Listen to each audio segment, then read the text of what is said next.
Life is too short and too precious to surround yourself with people who drain your energy, distort your truth, or diminish your worth.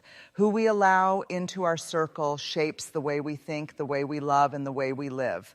Sometimes growth doesn't come from adding more people. It comes from letting go of the ones who keep us small. There is a profound difference between someone who corrects you to help you grow and someone who criticizes you to keep you small. The constant critic thrives on finding what's wrong. No matter how much effort you put in, no matter how pure your intention, they will locate the one thing that wasn't perfect and magnify it until the beauty of your work is lost in their noise. At first, their voice may sound like just being honest or just giving advice. But over time, their words start to sink into your skin like poison. They are not trying to build you, they are trying to break you. The danger of the constant critic is not just the sting of their words in the moment, but the echo those words leave in your mind. You begin to replay them when you're alone. You start questioning your worth, second-guessing your decisions, and hesitating to take risks, not because you don't believe in yourself, but because their voice has become louder than your own. The constant critic operates from a place of insecurity. They criticize because tearing you down distracts them from facing their own shortcomings. It is rarely about you, it is almost always about them. But here's the trap. If you don't recognize this, you begin to adjust yourself for their approval. You begin to shrink, to hold back, to hide, thinking that maybe if you do better, they will finally stop. But they never will, because it was never about your excellence. It was about their need for control. The way to protect yourself is not to fight every word they speak. If you do, you'll spend your life defending yourself against someone who doesn't actually want resolution. Instead, you must learn to filter. You must train your ears to distinguish between feedback that nurtures growth and criticism that destroys it. Constructive feedback corrects actions while honoring the person. Toxic criticism attacks the person while ignoring the truth. Protecting yourself from the constant critic does not mean you stop listening altogether. It means you choose whose voice gets to shape your growth. Surround yourself with people who see both your potential and your progress. People who can tell you the truth without making you feel worthless. These are the people who correct with love, not with malice. And if you must walk away from the constant critic, do so boldly, because your self-worth is too valuable to be measured by someone who can only see what's wrong. Remember this, the loudest critic is often the least courageous. They will sit on the sidelines pointing out the cracks in your journey while never daring to take their own. There are few relationships more exhausting than the ones you have with people who live in a constant state of victimhood. The perpetual victim is the person who, no matter the circumstance, always finds a way to position themselves as the one who has been wronged. Life is not something they participate in. It is something they feel is relentlessly happening to them. At first, their stories may stir your empathy. You might lean in, feeling compassion for what they've endured. But over time, you notice a pattern. Every situation, no matter how different, always has the same ending. Someone betrayed them, someone mistreated them, someone overlooked them. And the one thing you will never hear from them is accountability. The perpetual victim drains not just your energy, but also your hope. Because in their world, there are no solutions, only problems. They do not seek healing, they seek sympathy. And sympathy becomes their currency. If you offer solutions, they resist them. If you point out their role in the story, they reject it. If you encourage them to take steps forward, they find reasons why it will never work. Their comfort is not in change, it is in remaining the victim. The danger in staying close to people like this is subtle but real. Over time, you begin to carry their narrative. Their helplessness starts to seep into your own outlook. You may even find yourself hesitating to pursue your goals because their voice lingers in your ear, reminding you of how unfair and impossible the world supposedly is. If you are not careful, their endless cycle of self-pity can anchor you to the same place of despair where they've chosen to live. But let's be clear, there's a difference between someone going through genuine suffering and someone who chooses to live in victimhood. Real pain deserves compassion, presence, and patience. But when pain becomes an identity, when victimhood becomes a lifestyle, that person is no longer interested in healing. They're interested in staying in a cycle that keeps them small but comfortable. How do you protect yourself? By setting clear boundaries. You can acknowledge their story without becoming trapped in it. You can care without carrying. You can show kindness without sacrificing your own peace. And most importantly, you must recognize when the relationship is no longer mutual, when their constant victimhood is pulling you down more than you are lifting them up. The truth is, not everyone wants to be free. Some people prefer the familiarity of victimhood over the responsibility of growth. And while that may be their choice, it cannot become your son. You are not required to stay connected to someone who refuses to stand on their own feet. Love them from a distance if you must, but don't let their endless storms drown the possibility of sunshine in your own life. One of the most dangerous people to keep close is the chronic gossiper. On the surface, gossip may seem harmless, just small talk, just chatter, just keeping up with what's happening. But beneath it lies something corrosive, something that slowly eats away at trust, dignity, and integrity.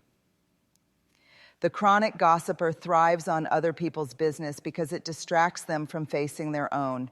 They live off of stories that don't belong to them, spreading them like wildfire without regard for the damage it causes.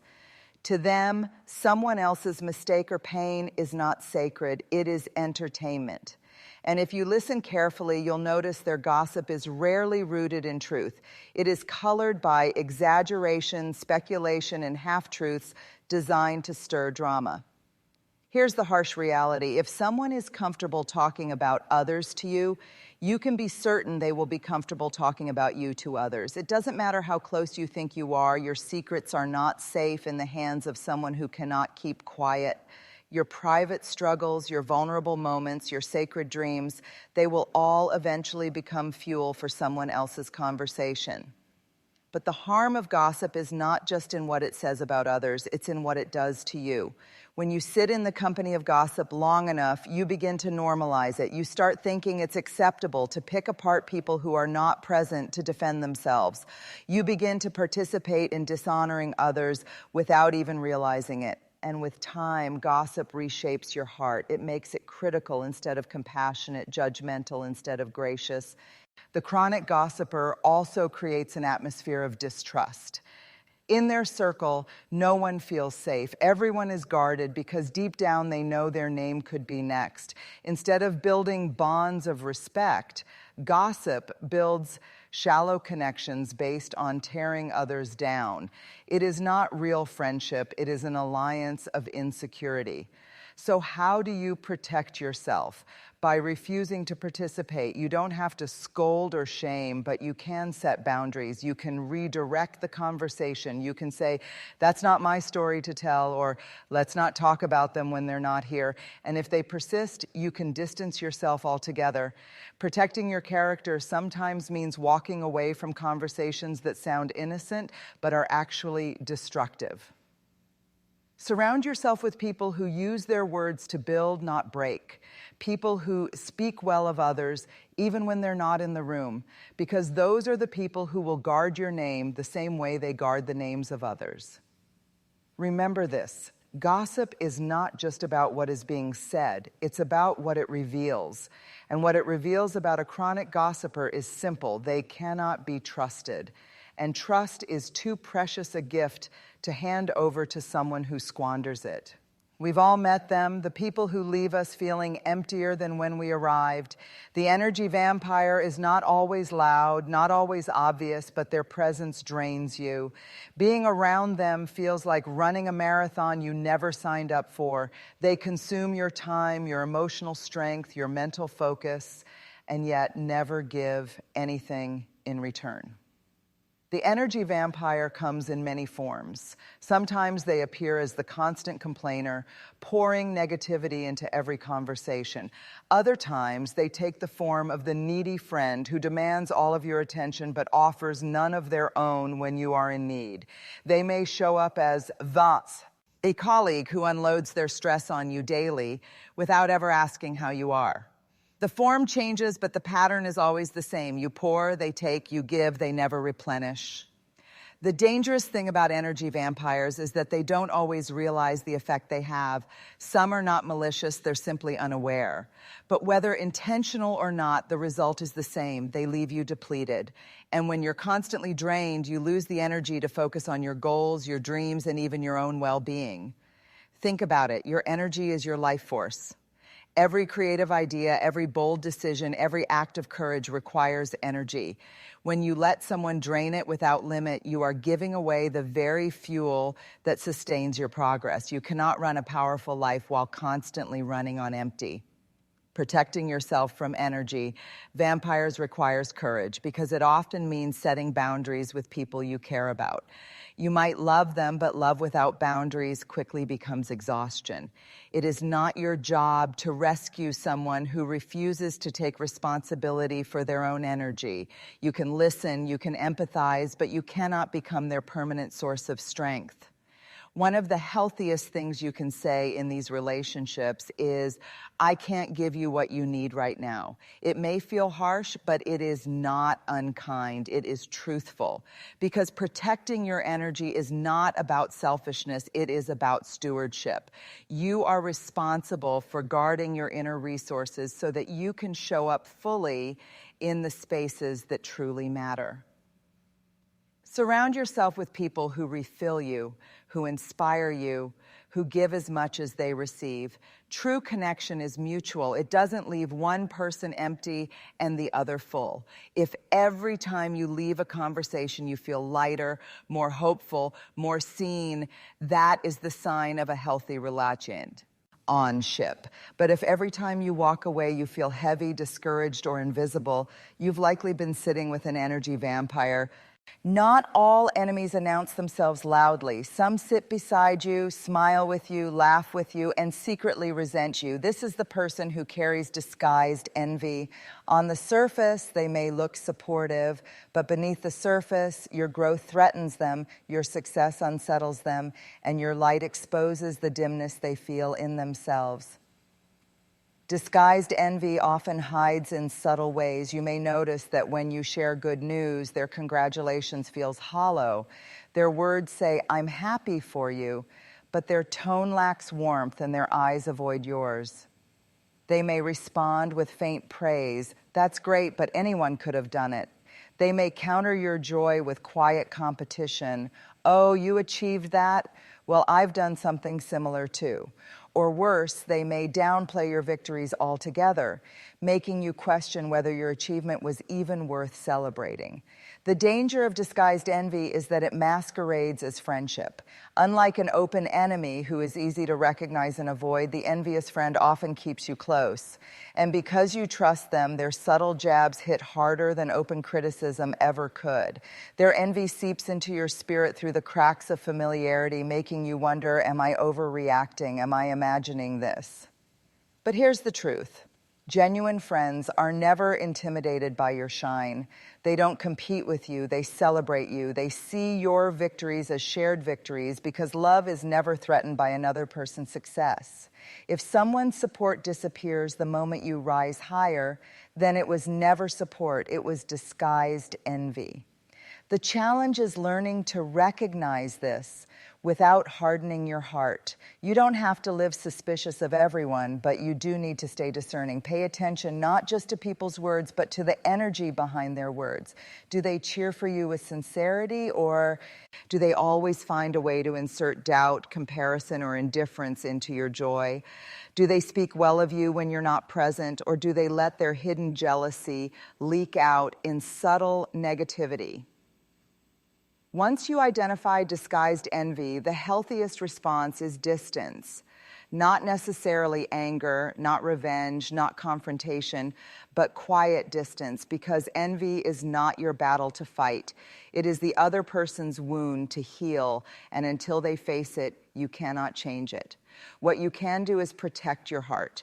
You can choose not to let their insecurity dim your confidence. You can decide that your worth and your wins are not up for negotiation, no matter who fails to clap for them. At the end of the day, disguised envy reminds us of an important truth. Not everyone in your circle is in your corner. And that is okay. Your destiny does not require universal approval. It requires the right allies, the right supporters, the ones who see your success as an invitation to rise higher together. So don't waste energy begging for applause from those who are secretly threatened by your growth. Let their silence or half-hearted praise be your reminder that their seat in your life may need to be limited. Keep shining anyway, because your light was never meant to be dimmed by someone else's shadow. Among the most dangerous people to allow into your life is the manipulator. Unlike critics or gossips who are easier to identify, manipulators work in the shadows. They twist words, bend facts, and subtly distort reality until you begin to doubt your own instincts. Their greatest weapon is not force. It is influence. They don't control you with chains. They control you with carefully placed guilt, emotional pressure, and psychological games. Manipulators often present themselves as helpers. They disguise control as care. I'm only telling you this because I want the best for you. They disguise guilt as love. If you really cared, you would do this for me. They disguise dominance as wisdom. I know what's best for you. Trust me. And slowly you stop questioning them. You begin to second-guess your own decisions. You lose confidence in your voice, and before long, you are living by their script instead of your own. The subtlety of manipulation is what makes it so destructive. It rarely starts big. It begins with small compromises. You overlook one red flag. You excuse one unfair demand. You let one boundary slide. But over time, those small moments build into a pattern where you are no longer free. You feel stuck, obligated, trapped, yet you don't fully understand why. That's because manipulators operate in confusion. The more confused you are, the more power they hold. The danger is not just in what they do to your choices, it's in what they do to your identity. Manipulators can make you doubt your intuition, dismiss your worth, and question your reality. If left unchecked, you may start believing the lie that you cannot function without their approval, guidance, or presence. That is not love. That is not loyalty. That is bondage. So how do you protect yourself? The first step is awareness. Pay attention to patterns, not promises.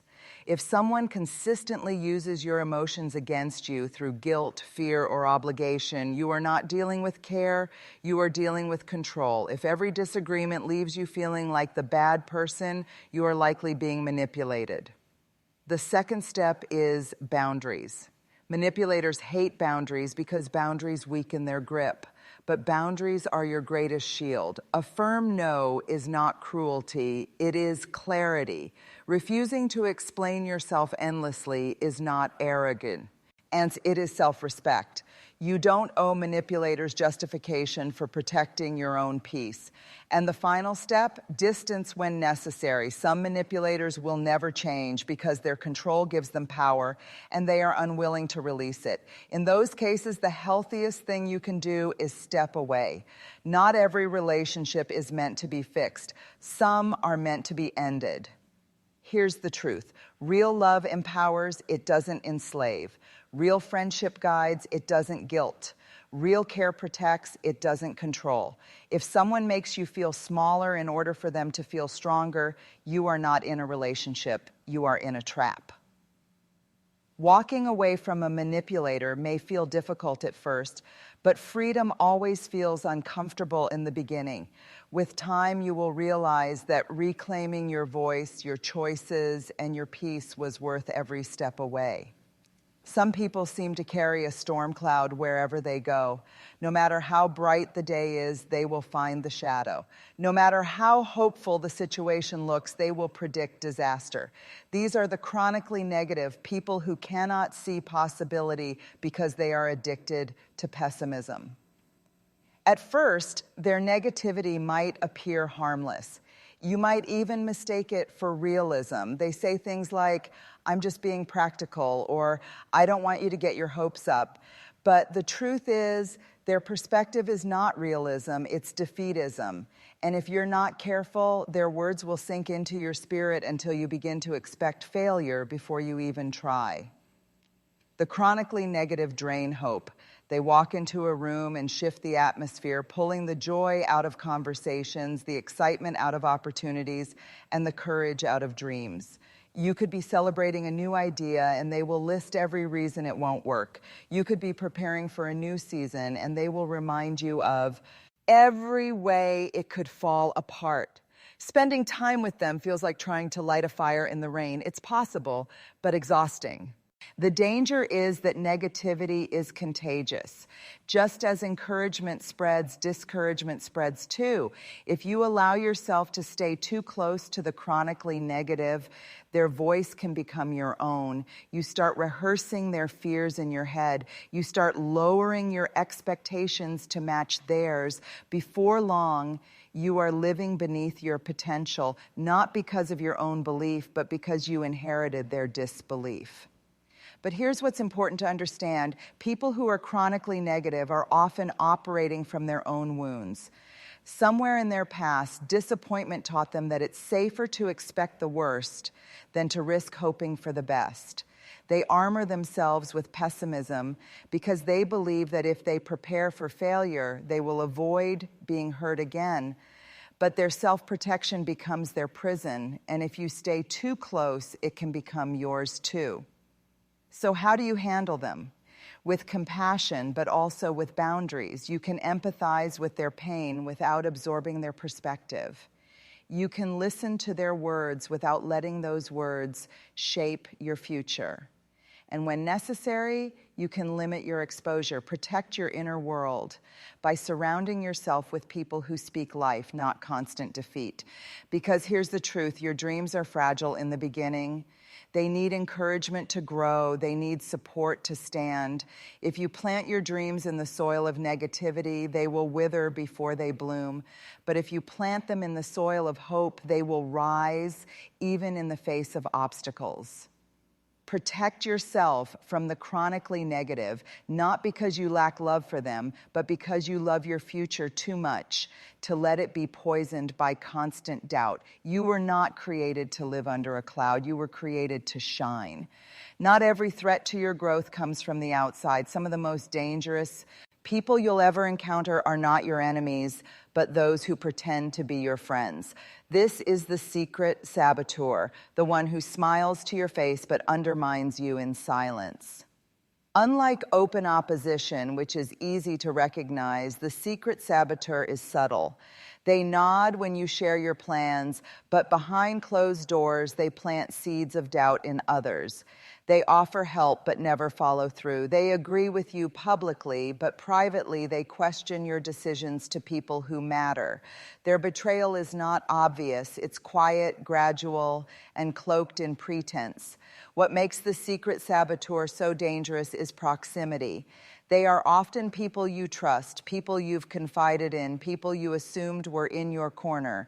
And because you trust them, you let down your guard. That's why their sabotage cuts deeper than an enemy's attack ever could. It comes from someone you let close enough to know where you're vulnerable. Their tactics vary. Sometimes it's withholding support at critical moments. Other times it's minimizing your efforts with subtle comments like, "Are you sure you're ready for this?" Or, That sounds too ambitious for someone like you. At times, it's gossip disguised as concern that slowly tarnishes your reputation. They rarely confront you directly because confrontation would reveal their true intentions. Instead, they work quietly, ensuring you question yourself without ever knowing why. The most dangerous part of dealing with a secret saboteur is the confusion they cause. You wrestle with mixed feelings. Do they really mean harm? Am I misreading them? Could it be me? That uncertainty makes you hesitate to take action, which is exactly what they want, because hesitation weakens momentum, and weakened momentum slows progress. So how do you protect yourself? By paying attention to consistency. A person's true loyalty is revealed not in their words, but in their repeated actions. Do they show up when it matters, or do they disappear when you need them most? Do they amplify your strengths when you're not around, or do you only hear silence? Do they celebrate your wins, or do they quietly diminish them? If you recognize sabotage in someone close to you, understand this. You do not owe them continued access to your life. Protecting your vision means protecting it from both open attacks and hidden betrayal. You can forgive them without excusing them. You can release them without hating them. You can step away without needing to prove them wrong.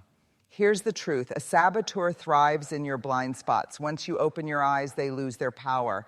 And once you reclaim your boundaries, you reclaim your freedom. Not